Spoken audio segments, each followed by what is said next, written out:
Belə bir sualın izahına baxacağıq. Alkin molekulunda qeyri-polyar kovalent rabitələrin sayı. Deməli, alkin molekulunda qeyri-polyar kovalent rabitələrin sayı ümumiyyətlə necə tapılır? Məsələn, tutalım götürən bir dənə alkin CH. Qeyri-polyar kovalent rabitələrin sayı. Qeyri-polyar sigma rabitələrin sayı 1 ədəddir də normalda. Yəni ümumiyyətlə, məsələn yazıram ki, C3H hər hansı bir C3 tipli bir birləşmə olsun.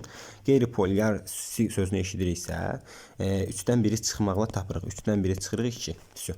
Amma bu sigma rabitələrdə indi bizə deyir qeyri-polyar kovalent rabitə. Yəni qeyri-polyar kovalent rabitə deyəndə karbon-karbon atomunda olan bütün rabitələri götürməlisiniz. Burada 3 ədəddir də karbon-karbon atomları arasında. Yox sigma desəydi bəli, birini götürəcəydiniz.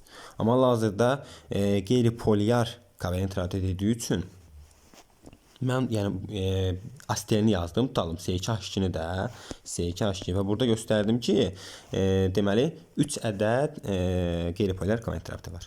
Tutalım asterin su ilə reaksiyasından Kucherov reaksiyası ilə civə katalizatının iştirakı ilə deməli getdi aldı sirkə adı edin. CH3, C, oksigen H.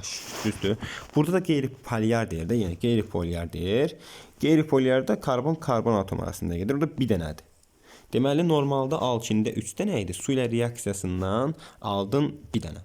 İndi alkinə dedin A, bəs buna nə deyəcəksən? A-2 deyəsən də, çünki 3-dən 2 çıxanda 1 eləyir. Ona görə olacaq D variantı.